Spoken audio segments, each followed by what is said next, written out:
kahle kahle masishumayela la sisuke sifunda ama-announcement. Wena mawuzwile ukuthi uNkulunkulu wenzeni ukholwe then uzobona amandla. Ayikho into esiyenzayo thina sama loudspeaker nama-container siyazama ukuzilungisa sibe bahlenyana ukubonwa yini. Yayizwakala lento. But owenzayo uNkulunkulu. Does it make sense? Akusumfundisi. Nanoma ungangishuda ngishumayele ubeke ku-screen lona sakhe ayikho into ezoyenzeka. Abazoyi-24 bazoyi-20 lokho inebuso bukamfundisi. Yezwakala lento. Amen. Alright, siyaqhubeka manje ke. Now, khona into engifuna sibone ngahlala phansi kancane baba. Lucifer, he was perfect until iniquity was found in him. This iniquity yini? Wathi makabona ukuthi yes abantu sebayakholwa ukuthi sitasi namandla. Wathi into ezolandela la ngizobeka isitulo sami phezu kweinkanyezi zikaNkulunkulu. Umntwana makabright esikolweni athola amamatsayi bafaka ini abothisha star. Abathi le ncwadi yi-star bathi wena you are a star because injalo from the start. Yezwakala le ndaba siyinkanyezi zikaNkulunkulu la sikhona kuyakhanya. Yezwakala. That is why athu Jesu nina ni ukukhanya kwezwe nifana nomuzi osentabeni ongenakusithela. Then uSathane uthe makabona wathi into engizoyenza ezolandela ngizoba istar esikhulu phezulu kwezitars zikaNkulunkulu. Ngizohlala ngasentabeni esenorth sisazoxoxa ngentaba esenorth. It's not a mistake, it's biblical. Amen. Bese athi I will be like the most high. Uthi I will be like the most high God. Meaning uzoba nabantu abatshontshile ngoba akakwazi ucreate uSathane uyatshontsha. Yezwakala manje. Uzoba nabantu abatshontshile bese yena abe uNkulunkulu phezulu kwabo. Kodwa lento akayitshelanga umuntu. Beyisenhlizweni yakhe. Tell makhelwane ithi into yenza ngenhliziyo. Yena manje. uSathane makasacabanga ngenhliziyo lithi izwi and there was war in heaven. Sizoyithola ku-Isaiah sizoyithola ku-Revelation. There was war in heaven. uSathane ney'ngelosi zakhe baxoshwa. Khumbula umuntu ogcotshiwe uzonikezwa labantu. Umuntu ogcotshiwe umbona ngokulandelwa abantu. Ngiyezwa ukuthi uSathane bekagcotshiwe sizwile ukuthi lithi bekayikherubi elinamandla eligcotshiwe. So uney'ngelosi ezi-under yena who are taking instructions from him. Protocol. Protocol. So makuqala kusuka lempi, these angels were already convinced ukuthi bazolalela yena. Ubanikile iplan yakhe.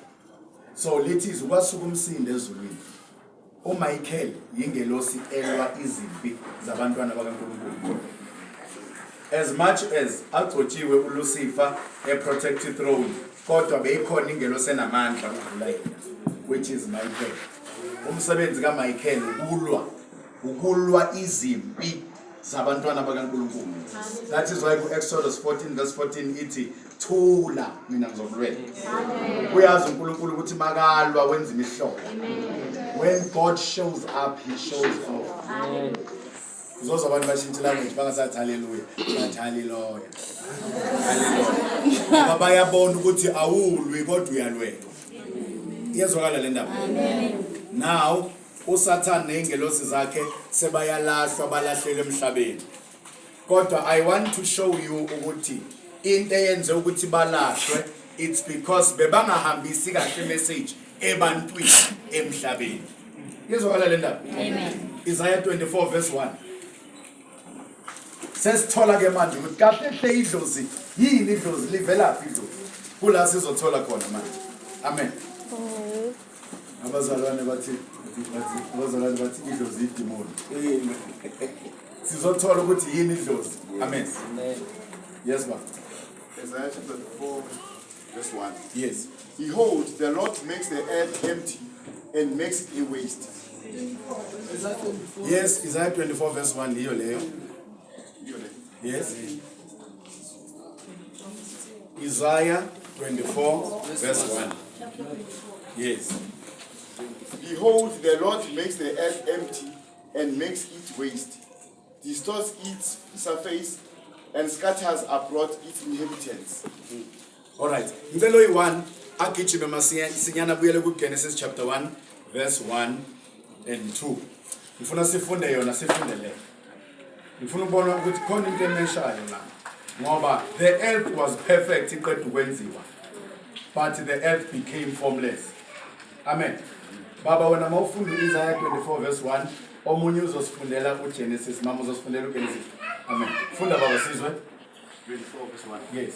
Behold, the Lord makes the earth empty. Asimela. Funda verse 2 uGenesis mama. The earth was without form and void, and the darkness was over the surface of the deep. So the earth became formless. Something caused it to become formless. Amen.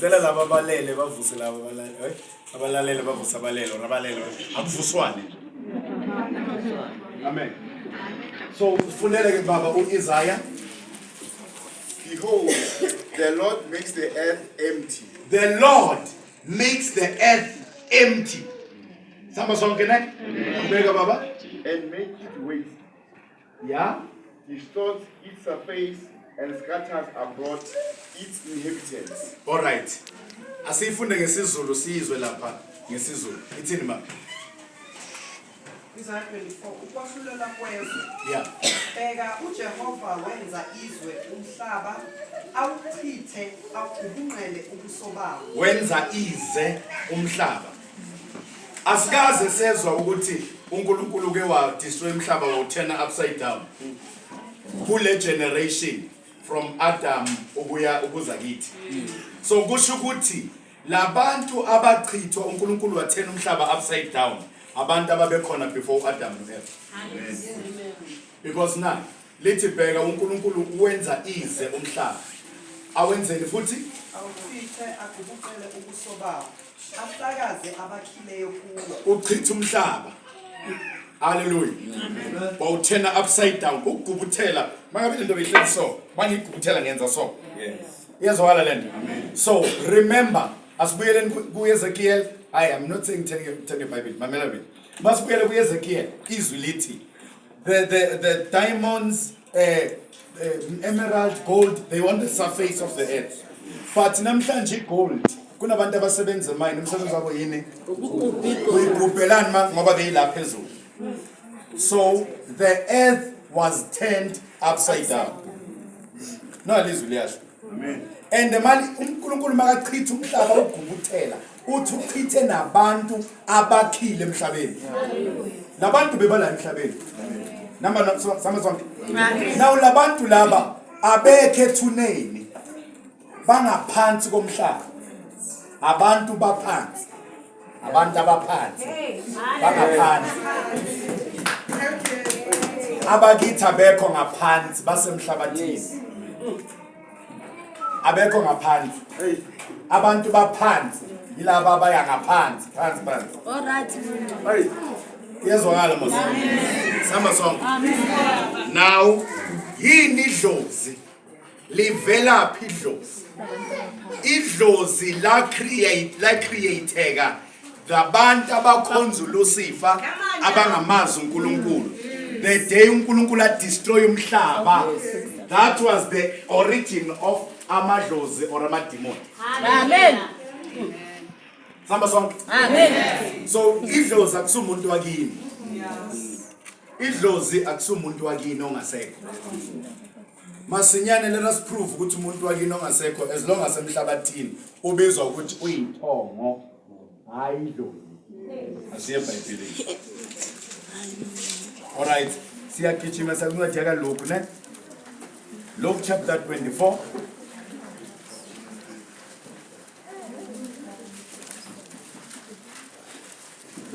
Luke chapter 24. Ngiyamthanda umoya ngiyazi.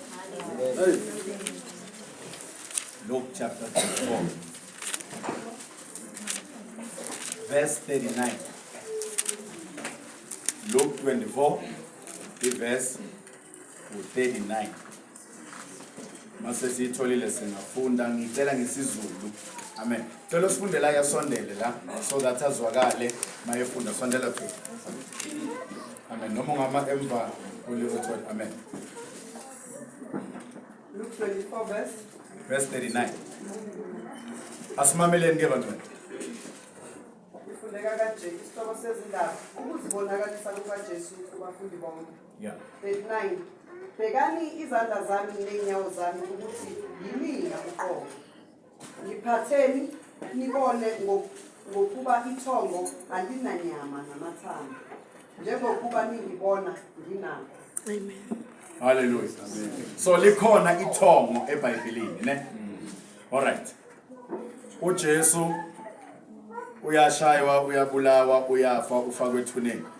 Ngelanga lesi-3 abafundi bazivalele laphaya uJesu uvukile. Ngicela sivumelane la. Ithuna, iBhayibheli lithi ingelosi yarola ilitshe belivale ethuneni yahlala phezulu kwayo. Ingelosi bengavula ithuna ukuthi uJesu aphume. Ingelosi yavula lethuna ukuthi abantu bangene babone ukuthi uJesu akekho. Siyizwa le ndaba. Now uJesu wangena bavalile. Wangena kuvaliwe, ayisuka manje. uJesu wangena kuvaliwe. Bambona sekala phakathi. Lithi iBhayibheli bathukwa, bazitshela ukuthi yini? Ithongo. Yini ithongo?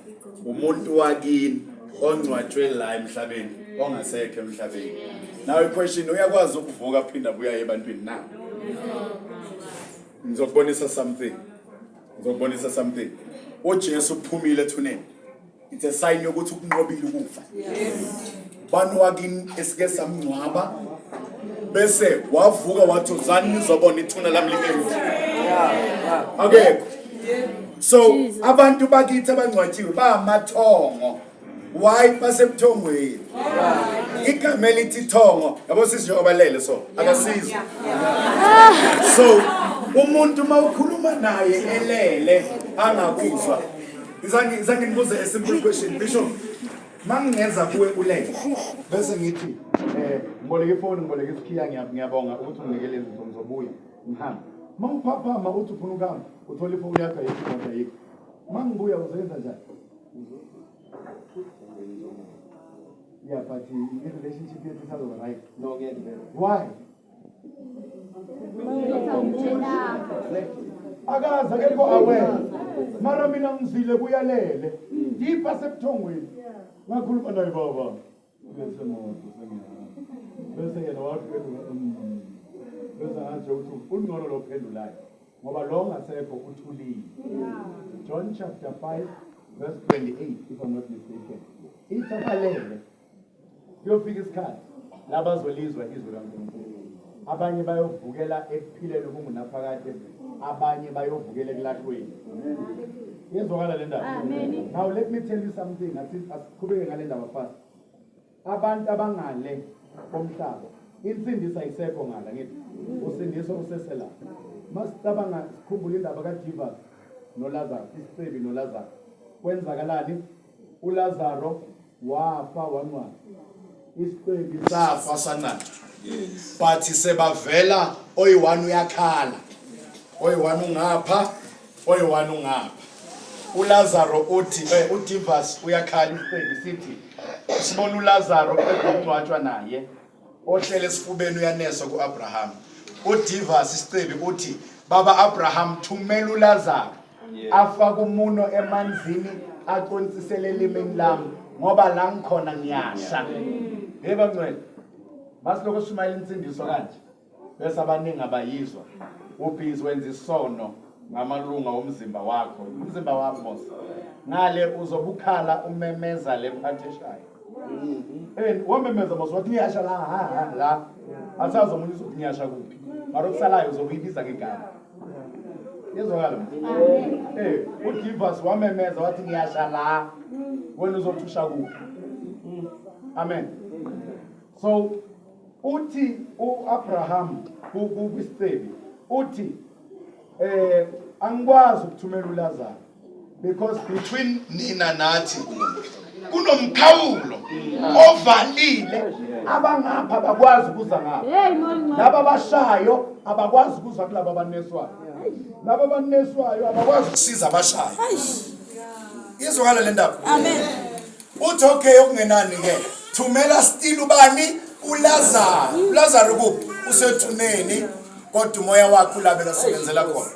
nawe if anything can happen kuwe manje uNkulunkulu akukhumbule uzoya exactly lapho usebenzele khona. So into ebalekile inkambo yakho ya everyday. Yes. Yezwala lento. Now ungaleke uthi uAbraham mamela. Uyabona ukuthi abantu abangasekho basifisela okuhle kodwa bakwazi ukusisiza. Ngizake kusizwe izasiphinde le ndaba. Bakufisela bayafisa ukukwenzela kahle kodwa ngeke bakhona ukukwenzela kahle. Noma ungahlaba inkomo, noma ungahlaba inyoni, noma ungahlaba inkukhu, angeke bakhona ukukwenzela kahle. They are restricted, Bishop. Bayafisa ukwenza kahle kodwa bakhona. Nayibona le ndaba? Amen. Why asimamele kwi conversation kaDivas noAbraham. Othu Abraham othu Divas thumela uLazarus kubafowethu abakhuze. Ngoba le ndlela abahamba ngayo bazophelela la. Othu Abraham bakaphendula bakhona uMoses emhlabeni. Meaning izwi lisashunyayelwa lapha. Umuntu ozokwazi ukusiza osemhlabeni umuntu ozobatshela ngente yabhalwa uMoses. Ngoba leka Jesu beyisabhalwa ngaleso sikhathi. Yes. Yezokala Moses. What bakhona uMoses emhlabeni if people abaphilayo they are failing to listen abashumayela izwi then bazoza la ukhona. As long as bangakalifuni izwi likaNkulunkulu basagijimela emathuneni abantu abalapha bayafisa ukwenza okuhle kodwa bakhone ngeke. Yezokala le ndaba. Ngikhulumile indaba yabantwana ngithi. So now size la kule ndaba le. Sesiyathola ukuthi umuntu wakini ongasekho emhlabeni akusidlozi. Ithongo. Ngoba usebuthongweni. And umuntu osebuthongweni ngeke akhona ukukusiza wena ola emhlabeni ophilayo. Siyabathuka abantu bakithi masithi amadlozi. Ngoba idlozi labantu labaya abafa bekhonza uLucifer abamazi uNkulunkulu. Umuntu ongakwazi uNkulunkulu ngeke akusize nganix. So labo bantu abafa bangamazi uNkulunkulu they have turned baba ama familiar spirits. Ngoba they are familiar ngomhlaba. Bake baphila la emhlabeni. They are familiar ngomhlaba. Ukubona umuntu adibane nawe athi kuso bakho kufamiliar. Ukwaze lapha. Meaning ngeke ngakubona before. So ama familiar spirits are familiar ngomhlaba nezinto ezenzakala emhlabeni. And labantu abaphenduka ama familiar spirits they are worshiping the Lucifer, the anointed cherub. Eyathena yaphendukela uNkulunkulu. Sisamba sonke. Amen. That is why bonke abantu abathi bona bakhonza amadlozi abamfuna uNkulunkulu. Amen. Abazenzisi spiritual land. The minute basindiswa bamkela uJesu iyaqala iya manifesta le mimoya yamadlozi ngoba idlozi akusumuntu wakini. Then the question is uthi kuza kanjani ukuthi ngibone umuntu wakithi ngephupho akhuluma nami. Ama familiar spirits ayakwazi ukulala ethuneni lomuntu wakini. Baba sebakufuna kahle. Bavele kuwe ngephupho mawuthi yambheka umamami lo. Olukhulu wami lo. Iyazwakala lento. Bese bazokwenzisa into ore abanye baqala ngokubablessa. Umuntu avele nje athola umsebenzi out of the blue ngoba ubone ugogo wakhe athi na umsebenzi. After lapha abuye ugogo athi ngenzela umsebenzi ngiyagogola. Uzohlaba vele. Once wachitha igazi ekhaya nesibongo sala ekhaya so create a covenant. Why uJesu bekumele abethelwe? uJesu makuthiwa uJesu cancel umthetho. He cancelled the ritual law. That is why mawusindiswa awusahlabi. Ngoba uJesu wahlaba. Amen. Awusawenza umsebenzi ngoba umsebenzi omkhulu wenziwe eGolgotha. Iyezwakala le ndaba. Once wahlaba mawusukuhlaba ukuthi izinto zilunge. Hayi lo othi yabo sibaningi kanjani? Angeke sithenga amabrayi pheka amaningi kanaki. Asithengeni inkomo eyi1 sihlabe sandise ishebo. Uyabona le nto? So umuntu ohlaba ngoba andisishebo akhonikise wrong. But angeke uthi ngiyahlaba nje ukuthi inyama ibe yiningi bese inkomo mayingena siyayigogo. Yezwakala le nto? Once waqala wenza kanjalo bese uyahlaba, kumele wazi ukuthi that's a ritual lento yenzayo. And into osukuhlaba ngoba uthi ufuna kulunge. In other words, wena uthi angendawo igazi lika Jesu mina. Indaba ka Jesu ngikude nayo. Mina idlozi la ekhaya elizongenzela. And idlozi yilabantu abafa bangamfuna uNkulunkulu obangamazi uNkulunkulu. Umuntu wake nakusidlozi Ithongo usebuthongweni akazi nokuthi bowusethuneni wena. Akazi nokuthi ubeke ikhona linamakhandlela akakwazi lokho. Usebuthongweni ulinde izwi lika uNkulunkulu bese uyavuza. Kenzakala mase. Asambeni. Let us go masinyane siye ku 1 Samuel 28. 1 Samuel 28 ngizokwazi ukuthi ngisheshe ngirephe le ndaba sibuza ama question. Amen.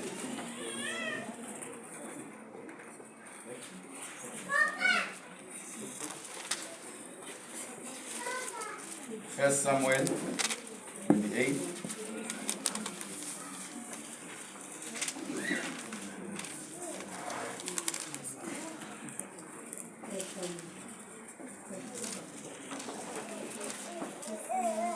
First Samuel chapter 28. Yes, I'm telling you. Verse.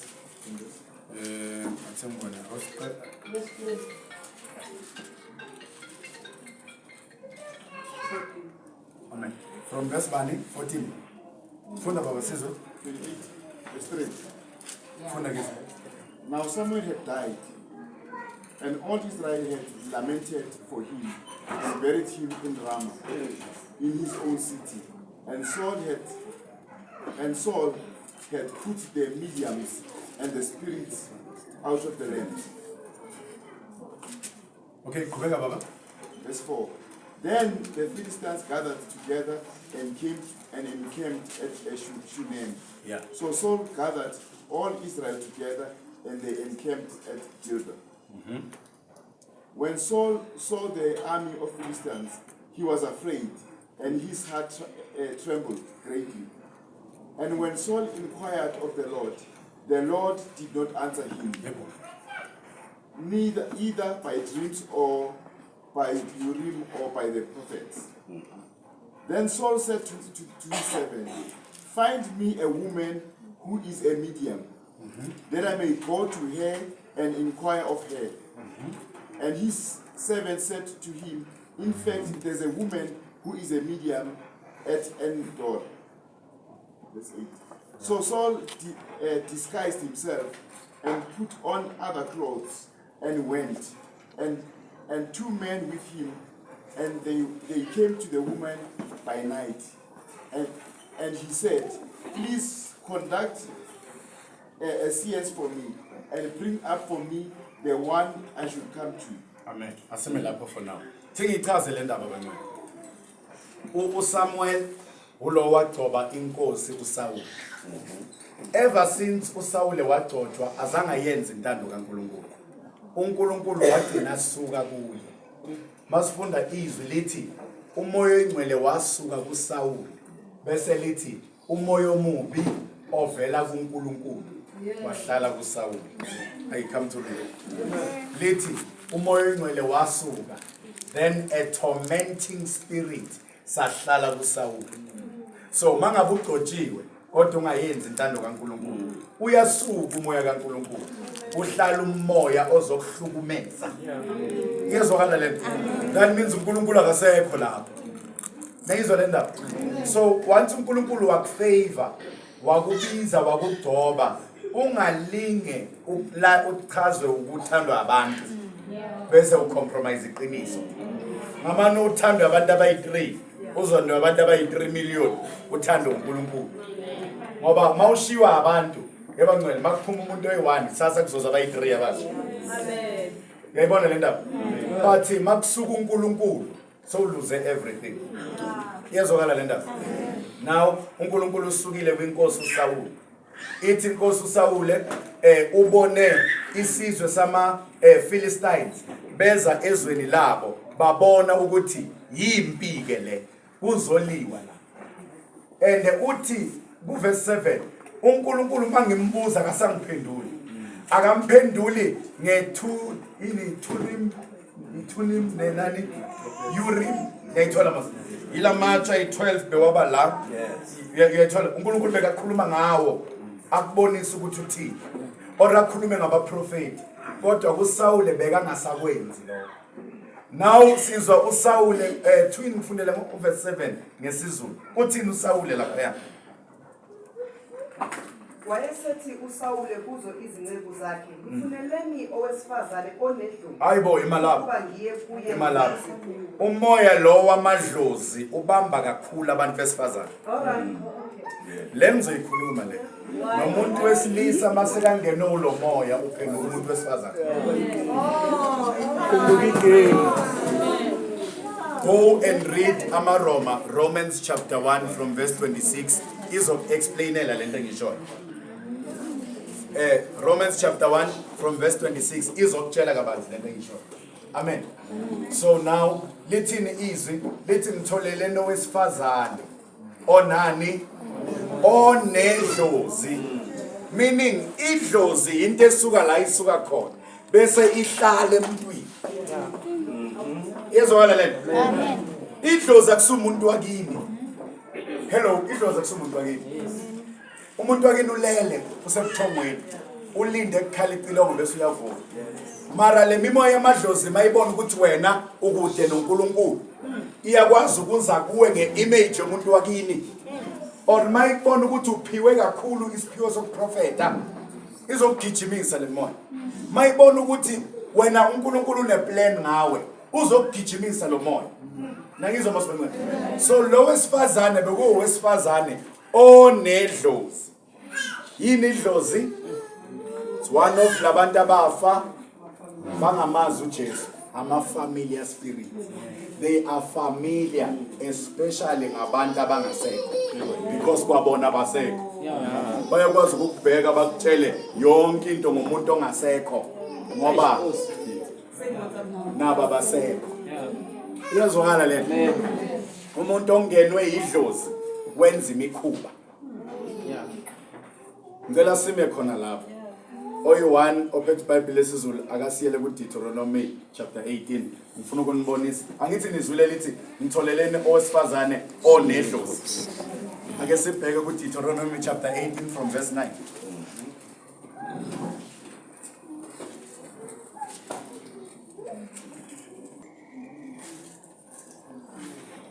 Ukhona sekayitholile?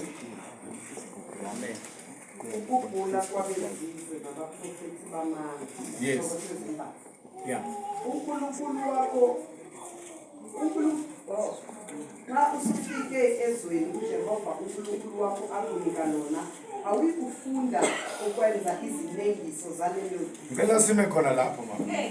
Lithizwe mase ufike ezweni uJehova uNkulunkulu wakho akunikeza lona. Ungafiki ufunde ukwenza izinengiso zala. Yezwakala musa. Kukhulunywa nobani? Kukhulunywa nabantwana bakaNkulunkulu asebakhethe uNkulunkulu. Kodwa sinokufika isimo sobunzima. Ngengezwe la enkonzweni umuntu omdala donsa omunye amuzwe yafakaza athi kunzima. Uthi lo muntu kulo munye. Angibacela ukuthi asizwe. Kodwa lo munye komunye lo mfana lo usesemncane. Akakazinisi. Ugudi makashumayela. Mara le ifuna abantu bakini. Wayizwa lena? So umusa kuphi? Umusa kwizinengiso yena kukhule ngazo. Ufuna ukumkhipha ezweni uJehova mbeke kulo. Amlethe ekwenzeni amanyala awenza yena. Yezwakala? Amen. Lisho kanjalo izwi. Qhubeka mama sizwe. Makungafunyana kuwe umuntu odabulisa indodana yakhe noma indodakazi yakhe emlilweni. Makungafunyanwa kuwe wena osowukhetha uJesu, wena osowusindisiwe, umuntu othatha umntanakhe ayomjampisa imililo. Hayi mfundisi amasiko amayichimela lapha. Uyabazi ukuthi bayenzani lapha?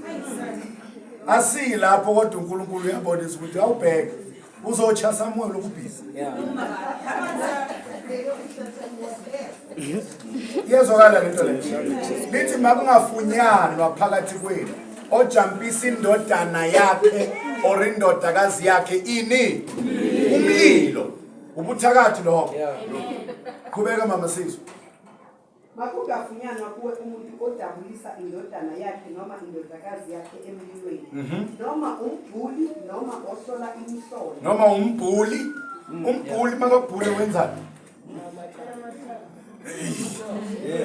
Asaza amathambo wani la wakhulumayo mara mayisaphila bewangakhuluma mara sewayakhuluma manje ezinye izinto zifuna uzithula uzibheke ya sebayakhuluma amathambo khuluma wona uyabhula lo muntu nayithola mos qhubeka mama noma umbhuli noma osola imihlolo noma owenza imilingo noma umlungu noma owenza iziphonzo noma obhula emadlozini oh come to me noma obhula kuphi yini idlozi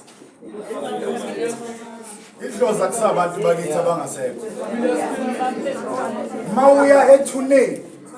mawuya ethuneni gogo uyangibona gogo nangimlethile akasebenzi uyahlupa ujumpa ama-fence ubuye ebusuku gogo ugogo ulele deep sleep akezwa next into azoyizwa yizwi likaNkulunkulu lento azozwa lona uzovuka angeke avuke ngoba ezwa izwi lomuntu omdala efamilini uyovuka ngoba uzwa izwi likaNkulunkulu kodwa obhule emadlozini unokuthakathi ngaphakathi or onedlozi unokuthakathi ngaphakathi. Amen. Awufunde bazoze bathi kusho mina funda noma owenza iziphonzo noma ovula emadlozini noma umthakathi. Uyazi asambe sonke obhule emadlozini umthakathi ibambe leyo uyinote leyo njalo makukhulunywa obhule emadlozini bese kuzolandela umthakathi.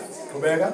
Noma umlozikazana ngokuba yilowo nalowo ozenza lezi zinto uyisinengiso kuJehova. Uyini? Uyisinengiso. Yini sinengiso? Umuntu owenza lezo zinto uyisinengiso phambi kukaNkulunkulu. Usho izwi. Singavele sithi uyisinengiso bese siyama ngathi uLucifer. Kushizwe. Amen. Izwi likaNkulunkulu lithi.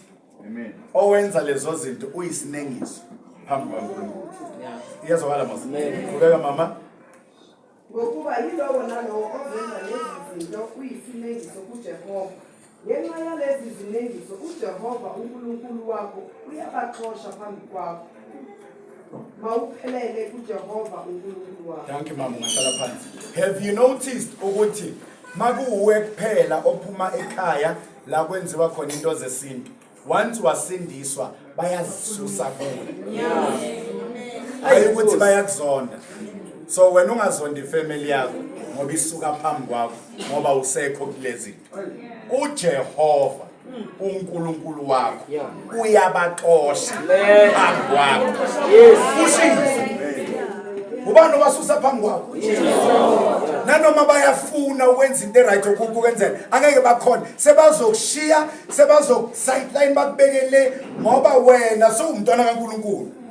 Bona basese kulezi and lezi zinto zisinengiso emehlweni kaNkulunkulu bese lisho kahle lithi uJehova uNkulunkulu wakho uyabaxosha phambi kwakho. Yezwakala lento wena ungabazoni or ubamba amagrudge pray for them baze bavuleka amehlo baphume kulento bazokubonga kusasa. Amen. Yezwakala masi. Isaiah chapter 8. Says here Isaiah chapter 8. Uqale ku verse ngizokutshela manje mama ne. Last ukuthi sibe fast ngicela uqale ku verse 19.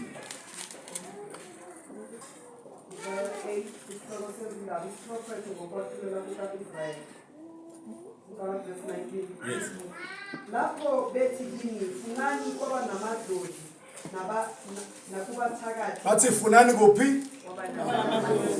Nakuphi? Idlozi lihamba nani? Mawuhamba into zamadlozi uzoyenzani? Ngoba umuntu onedlozi uzokunikeza izinto ukuthi wenzeni? Yini ukuthakatha? Asikhulume ngesizulu. Umzulu phela mina. Mamen. Ukuthaka ngesizulu ukumixa. Yeah. Manje umthakathi uthaka ethi Uyamix uyakhuluma. Danke. Ngapho uyamix ngapho uyakhuluma. Abazalwana bakwenzi lokho. Asishele inzalo abasikwenzi lokho. Asisakwenzi lokho. Kunabantu abathi kahle kunzima empilweni zabo. Bayeza ngomeni. Izangoma zibanikeza izinto zithi mawuphonta le uthi. Mawuhlanganisa le uthi. Mawugeza ngale uthi. So uthaka uthi. Idlozi lihamba nani? Ngoba limazi uNkulunkulu from the beginning. Azange bamazi uNkulunkulu from the beginning. Into abayaziyo yi-nature noLucifer. That is why umuntu ongenwe idlozi ukwazi ukugijima entabeni ayokha zonke izinto ezidalwe uNkulunkulu eziphilisayo and eziyaphilisa. Ngoba bafambilia ngomhlaba. Wena bongazi ukuthi entabeni ungakha lento nalento umixe uthi bese uyazigayisa. So onedlozi ugcina enzani? Asibuyele kuSamuel mama. Awuyeke kanjalo bazoyiqedelela ekhaya. Asibuyele ngale kuSamuel siyombona ukuthi azange athakathe na. Ngoba ukungamlaleli uNkulunkulu kuyafana nokuthakatha. Mawungamfuni uNkulunkulu uzogcina uthakatha. Ngicela sisho sonke so that ningazongqwadela nani nazi ukuthi nani disho. Ithi mawungamfuni uNkulunkulu uzogcina uthakatha. Ukuthakatha ukwenzani? Ukuya konedlozi bese akutshele ukuthi wenzeni, akunikeze nezinto zokwenza bese akutshele ukuthi uthini. Wena uzomixa bese uthi uzothaka uthi okubonayo bathi ngimbonile ethaka ethi. Kuyezwakala le ndaba? Asibuyeleni kuSamuel bogcine kuphi mama? Kubeka la ugcine khona. Yazi beku verse 1 verse 7. Wayesethi uSawule kuzo izinceku zakhe, ngifuneleni owesifazane onedlozi, ukuba ndiye kuye ngibuze kuye. Ngicela ukuyichaza le ndaba so that ningadideki. Ngizwile omunye athi why. Abesifazane most of the time yibo abangenwa ulo moya wedlozi. The question is why? Genesis 3 verse 15. I will make you and the woman hate each other. Her offspring and yours will always be enemies. Enmity phakathi kwenyoka nowesifazane iqale lapho. Bekwenzakalani? Isono sangena ngomuntu wesifazane. uJesu weze emhlabeni illegally angaziwa ukuthi ubuyaphi. Adam wazifihla. Uthi I heard the voice of God walking in the garden. Can a voice walk? That was Jesus Christ. Kodwa uze illegally akaziwa. Nalapho kuMelchizedek uze illegally akaziwa. NoJoshua makadibana nengolosi mile athi wakhipha isodwa unathi ra ukho nathi what I am the commander of the army of heaven. Uze illegal akaziwa. Kodwa wapromise something uGenesis. Wathi kuwesifazane wathi kwinyoka I will make you and the woman hate each other. What her offspring, her offspring and yours will always be enemies. Usatan waibamba lapho. What okay? Owesifazane uzozala something ezongixaka. Izoza ngowesifazane. So owesifazane uzoba yisitha. Kwaqala lapho. Ingelosi ezawa noSathane zalala nabantu besifazane. Into yama spiritual husband kale lapho. Umoya ulala nenyama. uNkulunkulu wabona lento wakwata wathi spirit sami ngeke sihlangane nesabantu wabhubhisa umhlaba ngamanzi. This is the second time uNkulunkulu ayenzani. First time wathena umhlaba upside down akwatiswa uLucifer. This time ukwatiswa yingelosi azange athena umhlaba or destroy umhlaba. Wabulala abantu ngamanzi. Wavela amanzi avela phezulu angakaza amanzi avela phezulu. Bafa abantu. Iyazwakala le nto. Kwanuka umhlaba wonke wathi uNkulunkulu noma ngiphinde ngibhubhise abantu ngamanzi. Wathi isign yami yepromise ukuthi ngeke ngibulale ngamanzi. It's a rainbow. Namhlanje makunethe too much uzobona irainbow ivela. It's a sign yokuthi uNkulunkulu uthi relaxani ngisamile kwisithembiso sami. Ngeke ngibulala abantu ngamanzi. Iyazwakala le ndaba. So umuntu wesifazane it's a must ukuthi athande uNkulunkulu ngenkani. Ngoba mawungamthandi uzongenwa idlozi. Simple. Qhubeka mama. Ifuneleni owesifazane onelungelo. Kuba yile kuye ngikuze. Izinto zakhe zathi kuye bhekani kukhona owesifazane onedlozi elidodwa. Yeah. uSawuli wazifuqula wembatha ezinye izingubo. Wahamba yena nabantu ababili benaye bafika kowesifazane ebusuku. Ngoba bayasihlaza ngabafundisi. Lo mntwana kaNkulunkulu lo uphendulela ingubo ukuthi angabonakali ukuthi umfundisi. Lo kaNkulunkulu inkosi uya ebusuku. La abantu abalele ngoba basho kanjalo bemalala ziyavuka. Bathaka.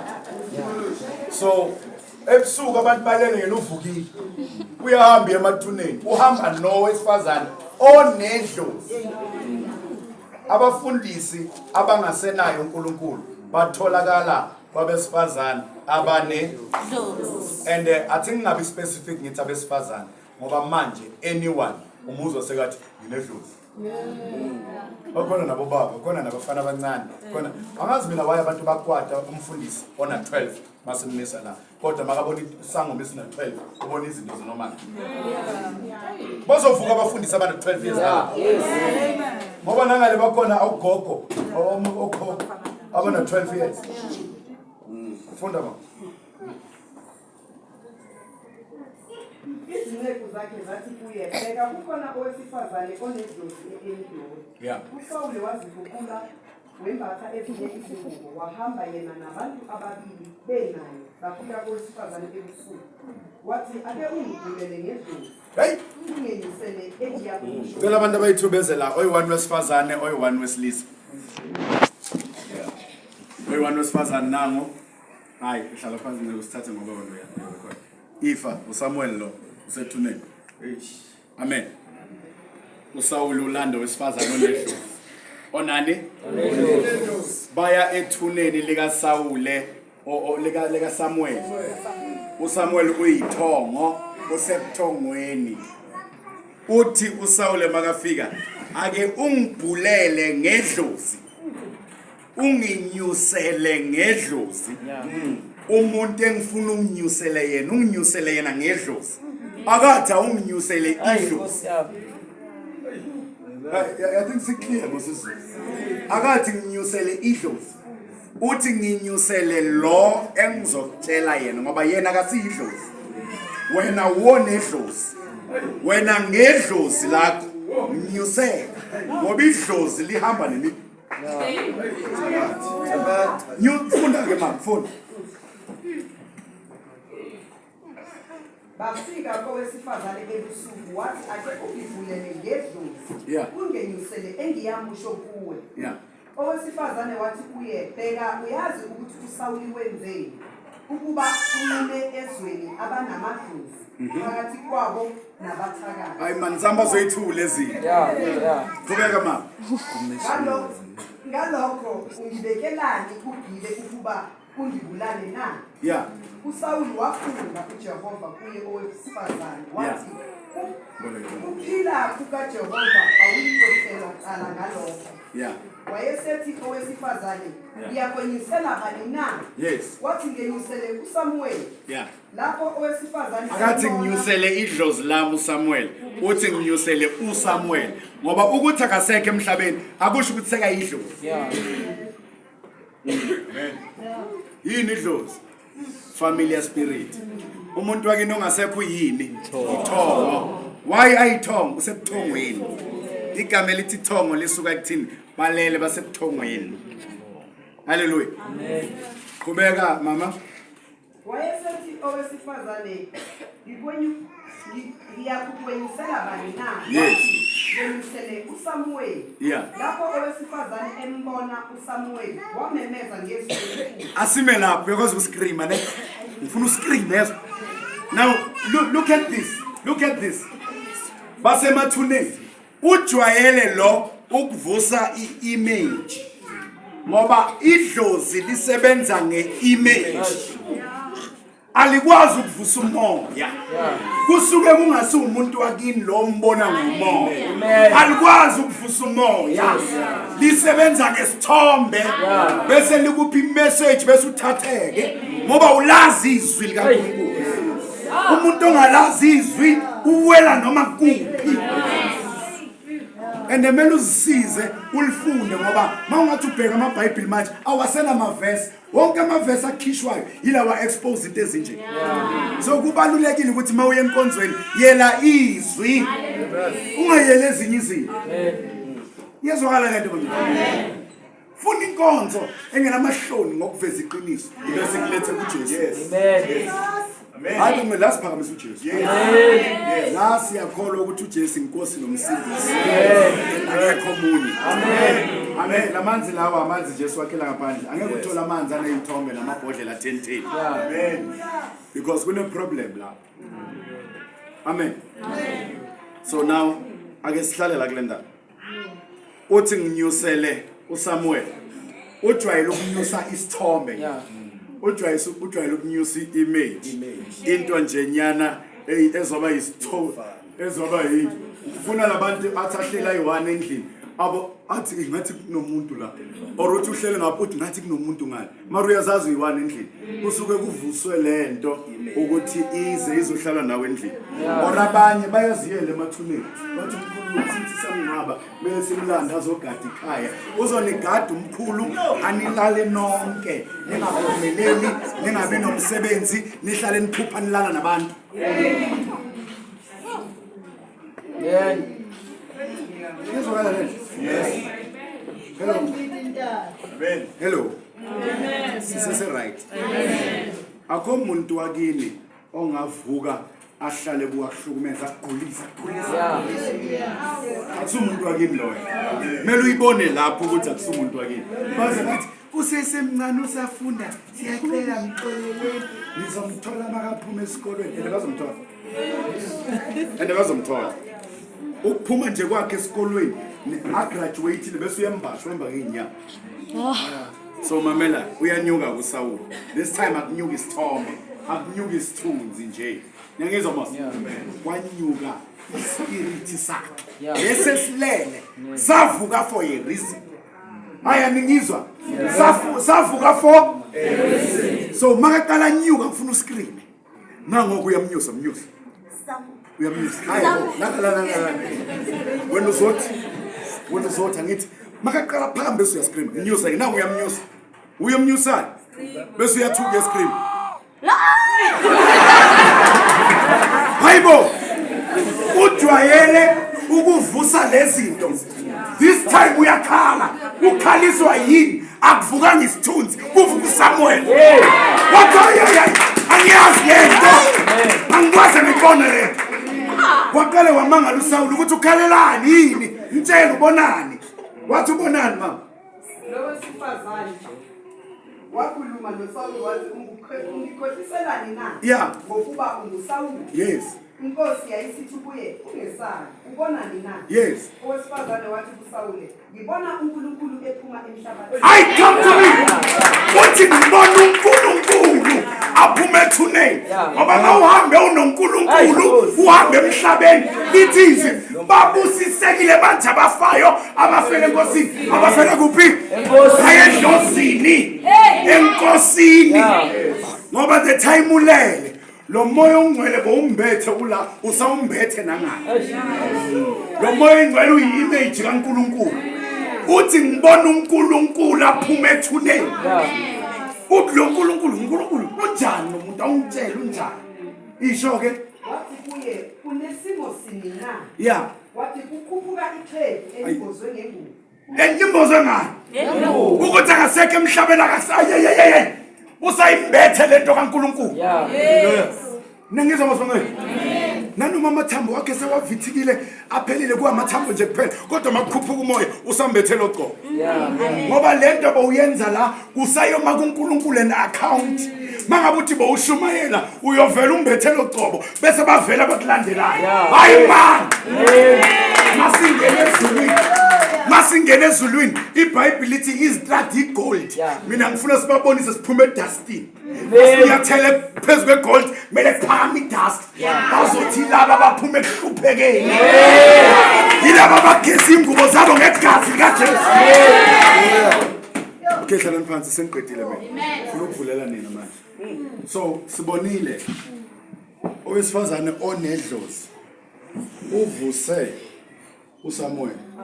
uSamuel makavuka wathi ungishukumiselana ukuthi unginyuse ungivuselana mina ngibeka yenzeni ifunde mama ifunde wathi kuye uNasimo Simina wathi kukhuphuka ixhegu elivezeni ngengulu uSawuli wabona ukuthi kunguSamuel wakhothamela phansi ngobuso wakhe usayenza into wrong still kuvuka umuntu ofile yakhothama sikhothamela uNkulunkulu kuphela sikhothame emathuneni amen qhubeka uSamuel wathi kuSawuli unginyakaziselani ukuba ungenyuse na ungihluphelani qhubeka futhi uSawuli waphendula wathi ngihluphekile kakhulu ngokuba amaFilisti ayalwa nami uNkulunkulu ungishiyile akasangiphenduli nangabaprofeti nangamaphupho ngalokho ngikubizele ukuba ungazise ukuthi ngiyakwenze njani. Abantu abasuke baye emathuneni basuke bayema ngoba bathwele inkinga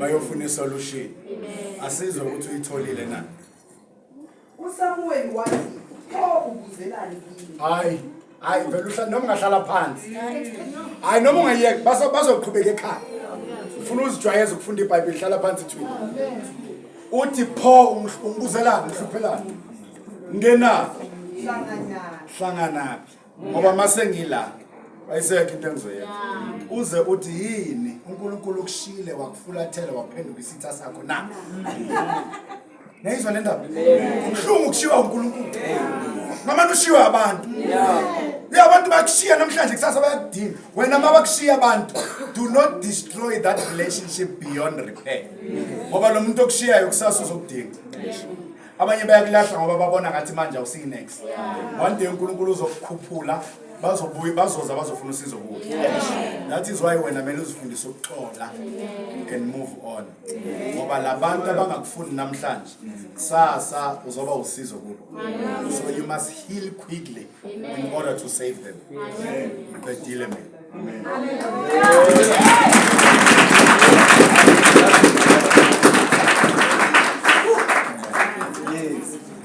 no siyabonga apostle ngicabanga ukuthi uyichazile ayifuni ukoniwa uyibeke yonke njengoba injalo kunomlayezo nje ngifuna ukusho ukuthi uma ufuna ukwazi uNkulunkulu kangcono sijwayeze ukufunda iOld Testament because kulapho amaqiniso nefoundation ikho uma sesiyangale kuNew Testament iNew Testament izobiveza ukuthi uNkulunkulu utheni bese ke kuba yifulfillment so lokho kuyosilekelela kakhulu ngoba namhlanje uma uSathane ufuna ukusidukisa uzosidukisa ngaloko okubhalwe kuOld Testament kanti futhi uNkulunkulu uma efuna ukusibuyisa sazi sikhule uyosikhulisa ngokuthi sazi iOld Testament njengoba sekayichazile umfundisi now sengizobeka nje lokhu ukuthi mhlambe sebuke indaba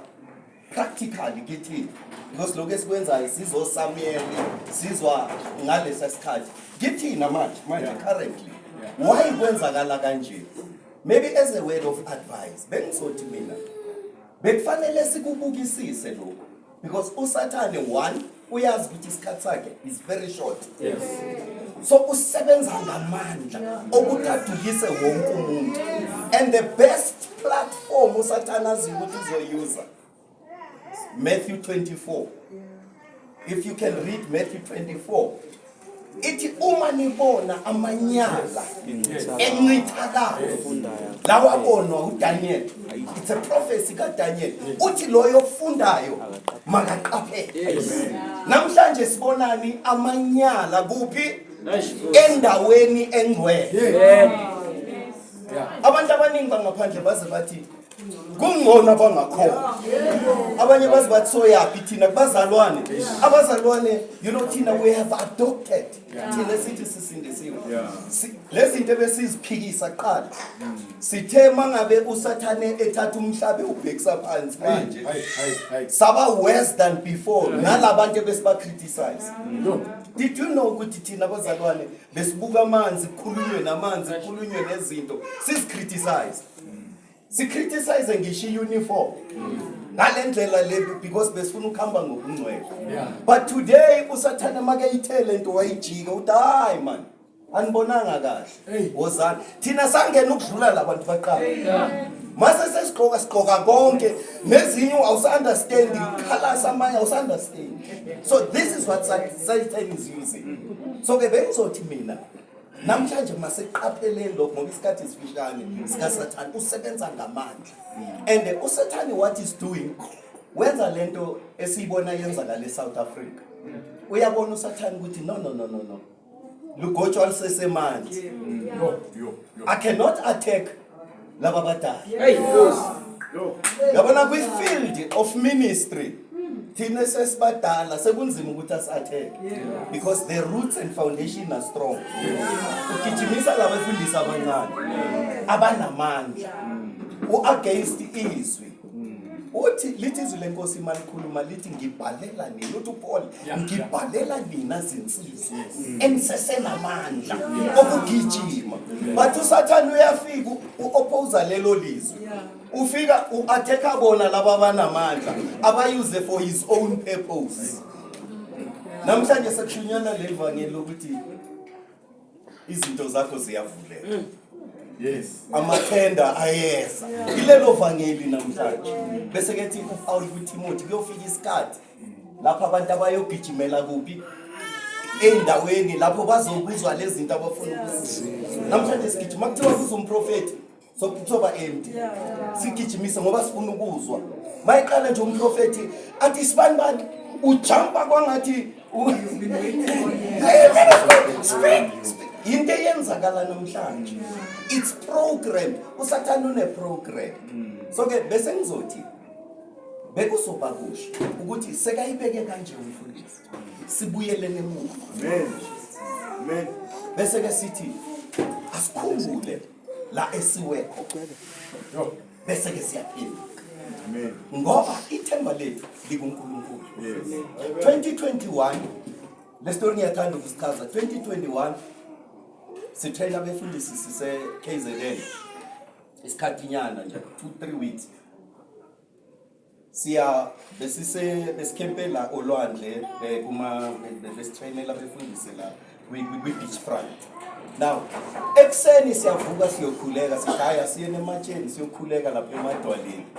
Masikhuleka I think we were 5 prophet umoyo nabanye siyakhuleka masithi na lidwala this big rock elisemanzini likrekile phakathi likrekile yazimosa amanzi alishaya idwala selicracked but kule dwala somebody somewhere usukile wayo thatha idrill waye kulela rock itshe leliyana wafike walidrilla la ilinecrack khona phakathi wadrilla ngapha wadrilla ngale wathatha a big log wayifasa la masibheka phakathi kwale rock masithi ngedrati phuma amaphepha abhaliwe amaphepha kusho ukuthi abhaliwe ama-families abhalwa amagama ethu mase uzwa wena ukuthi igama lakho nomndeni wakho awuyiphumelela lifakiwe umuntu usuke la e-Orange Farm uyele eDurban uyolifaka olwandle ubani oyokukhulula lo muntu ufike wenzani wathakatha wafike wakhuluma wenza walifaka igama wakhuluma. It's happening right now. 2021 we picked that up. Masithi sithi ningasithindi lezo zinto ningathindi but kwavuka lo moya okithini sathi asikhulekele sakhuleka sathi hey siphula kanjani le ngithi asikhululela abantu uNkulunkulu ufuna ukubakhulula safuna manje laphana sayishaya le ngithi sithi sifuna ukuba la bekhona bazokhululeka lonke ngama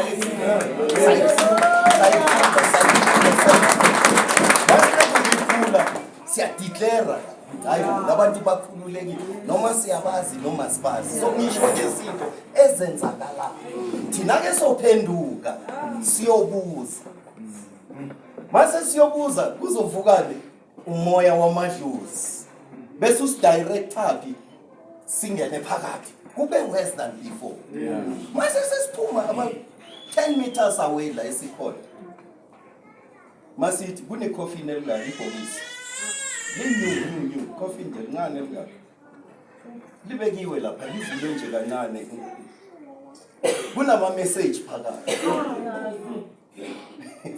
we have to take this thing bring it again siyiphule sayithatha sayilahlela olwandle silahlela olwandle layithatha alibuye libuyise yazi but engizama ukukusho ukuthi sikuleyo situation because usathana isikhathi sakhe uyithi uduma umoya omningi abanye kukhulunywa ukuthi le area le usathana uzoyidominate thumela ama messengers akhe ukuthi ngizoyidominate and indlela azoyidominate ukufaka le mimoya familiar spirits that is why today one abantwana bethu are destroyed abahambi ikona I mean mawubheka abantwana bethu 7 years wonke abantu mawuthi everywhere now cabanga eklasini if eklasini kuzoba nabantwana abawu10 aba if umntwana wakho umzalwana ukhuleki uhleli nalabantu nale genge le make hambe esikolweni wenzani umntwana akayi nje shunqisa phuza khuluma mayifika esikolweni kwenzakala that is why ubona lezi zinto esizibona ezikolweni because usathana uphumile everywhere uzozibona lezi zinto mhlazane siza la inkonzweni ama results aso alapha masiza la inkonzweni sithi deliverance service kula uzokala ubone lezi hey nazi izinto ezenzakala ngaphandle so ke mase ngicina bengizothi mina mfundisi konke okushilo amazwe advice would be masihlaleni edolweni yes bomama maku i-women's day kukhulunywa kakhulu ngomama maku i-mother's day you know le nsuku kukhulunywa kakhulu ngomama bese ke bethi omama babamba yini yes uma besizoshintsha leso silo lokho kusho sikubekise la ebandleni likaKristu kube omama bazoba bahlale edolweni ukukhulekela ibandla amen i-energy yabo bayifake lapho ukukhulekela ibandla ukukhulekela amakhaya abo isimo sethu besiyoba ngcono ngoba lo moya uphumile amen njoba sisho ukuthi uNkulunkulu lithi iBhayibheli wawuphendula umhlaba moyifunda ngeJewish iversion enginayo it's a Jewish version uma uyifunda ithi wawuguqula umhlaba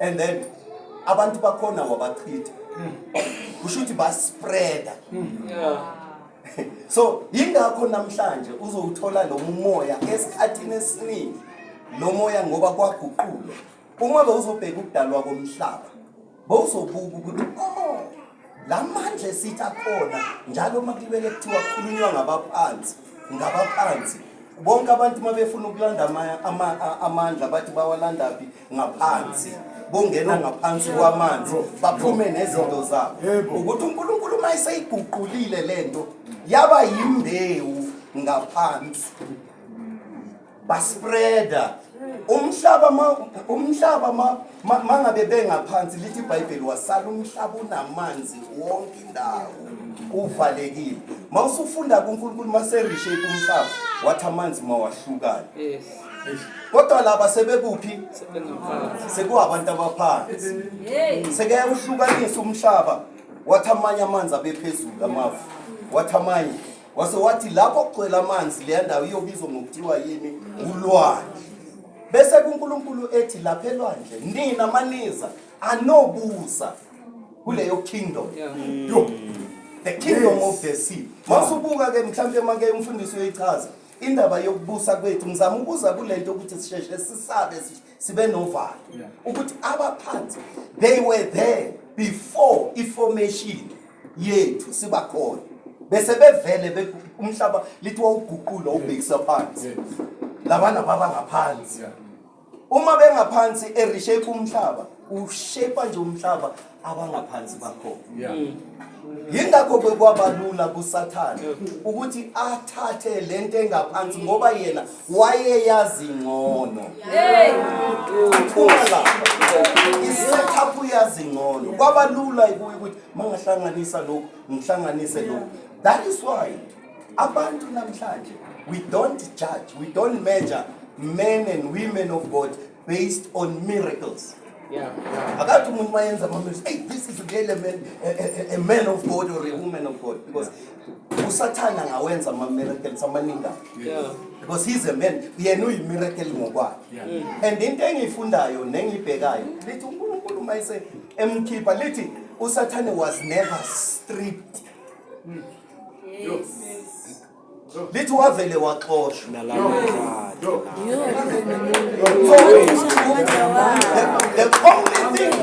The only thing uNkulunkulu ayithatha kuye yidlozi. But the rest, because uNkulunkulu is a God, I mean akuthi uNkulunkulu ophuwa. Nawe mayikunika igift. Awuthi mangabe sowubuyele ethaveni soyophuza. Leya gift yophula ubadlule bonke ushumayele ethaveni iphenduka abantu bathi yabo uyaphila. So uSathane uyiphethe yonke le. Uphethe all the tricks. You know, unama stones. Ibody yakhe was building ngama muscles. Ama muscles lawa wama chords. Make nyathela it would sound worship. So it's very good to worship. That is why ebandleni first people that will be destroyed. Manga uNkulunkulu efuna ukubulala ibandla is the worship team. That is why you must know worship team. Beyofanele sicwecwe ngobani abazongena ku worship team.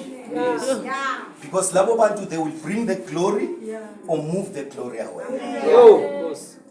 Kungeke savumela abantu abazoza bame la sikhulekile mfundisi ufike ekseni wakhuleka wazila ukuthi kuza abantu abangathandazi bese bathi bafuna ukuzobusisa bafuna ukwehlisa. Ngalesikhathi behleli labantu sihleli lapha the discernment spirit iyaqala iyakuveza ikuveza ubala siyabona ukuthi laphana there's something wrong. And emhlazane sesikhuleka yibo boqala bayo manifest. Yes. Amen. So okay. So uSathane has got all the tricks. Uzothatha that beauty ayibeke phambili. Athathe that is why sometimes I let him athathe pride ayibeke phambili. Because now we are uyiswe pride. So sometimes uSathane uzokubona mase sekefuna ukukufakela le pride efuna ukuexpose uzoqala die man. Noma ngafikanga masushama kwa yakho soshaya isuit yakho ngena late angena omunye seka very holy lapha moya kaLucifer. So ke bengizothi asiqapheleni mfundisi lesifundo ngiyasenanela kakhulu singifakela interest kakhulu ukuthi going forward masiwazi. That is why iBhayibheli lithi fanele sazi indlela zakhe simelane naye kanjani siqinile ekholweni. That's the only way ngoba lo muntu una matrix makelala kalali uyazula and ekuzuleni kwakho ufuna ukubona ukuthi laba ngebawisa kanjani. Wazula ngisho na kuJob lo muntu akamind ukuya kwabangcwele afika athi inkosi nami sengikhona baba bathi uphuma bathi hayi bengisazula zulile bengidlapha kuApostle Sibembe ngimbonile ukuthi hayi lapha nalapha ufuna indlela kalala. So wena mawunesikhathi sokulala besinemkhuleko siyenza ngo-12 ebusuku mfundisi si-driver siyangale ngakamajasa masibuya after 12 ngabo-1 kulapho izinto ezenzakala khona. Hallelujah. Ngaleso sikhathi silele. Abalala abantu ngabantu. Abantu abafuna izinto abalala. Thina silele and sinesimo esibhekene naso. Ingane zethu ziyikolweni zinama attacks but silele. Asivukeni ba. Amen. Hallelujah. Ngicela senze kanje ke bangcwele ngizothatha one question ngapha, one question ngapha, one question ngapha, one question. Hallelujah. Ngicela ukubuza khona nombuzo ngapha. All right, siyadlula ngapha. Khona nombuzo ngapha. Khona. Yes.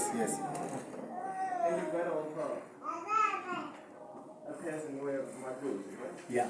Is it possible that, as you have demonstrated right now, Yes. the demonstration was good? Thank you. I don't know how you demonstrate it down. That means, but it can only raise the image. Yes. So, every time when these people are showing Amabo, they don't speak with the spirit. Okay, with the evil spirit, With the evil. not the Holy Spirit. Yeah. Amen. Hallelujah. Amen. Any question ngapha man? Oh, question 80, good question by the way. Kuyingozi kangakanani manje mawusahlabela amadlozi? Khumbula idlozi umoya oke waphila la emhlabeni mara usekho. So la emhlabeni each and every spirit esiphilayo mele sibe nani negazi nenyama. So ukuze le spirit sikwazi wena uwonegazi nenyama. Lo umoya. Umuntu ongenwe idlozi uyawonda yenzeni ngoba idlozi lemodla igazi ngithi. So mawuqale uhlaba isilwane umention izibongo zala ekhaya abantwana bala ekhaya all the family members wenza njani?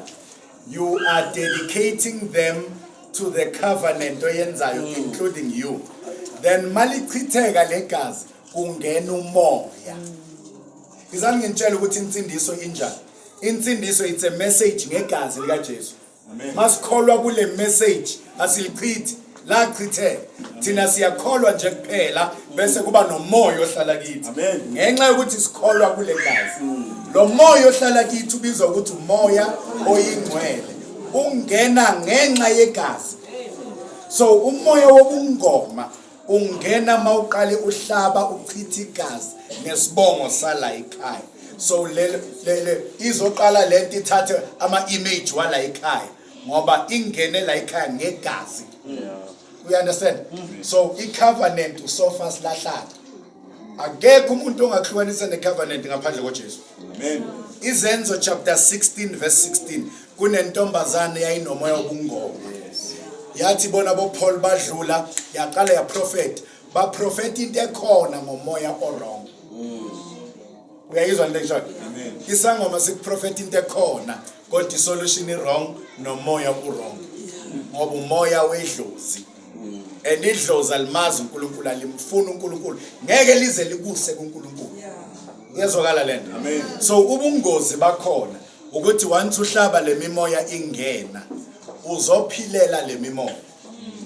Ama spiritual husband angena kanjalo, inyoka uzingena kanjalo, ubungoma ubusangoma kungena kanjalo. And umuntu onalo moya uba kude noNkulunkulu. Does it make sense? It's not a mistake ukuthi umuntu ongene deep eyintweni zamadlozi akamfuni uNkulunkulu, akusi mistake. And emakusindiswa umuntu onjalo mele wazi ukuthi uNkulunkulu uyaziprove ukuthi uyaphila. Are you answered? Amen. Right now. Yeah. Yeah. Bambeka kuphi? Namathongo lapha le. Ithongo lilela ngizwa nix. Bakhuluma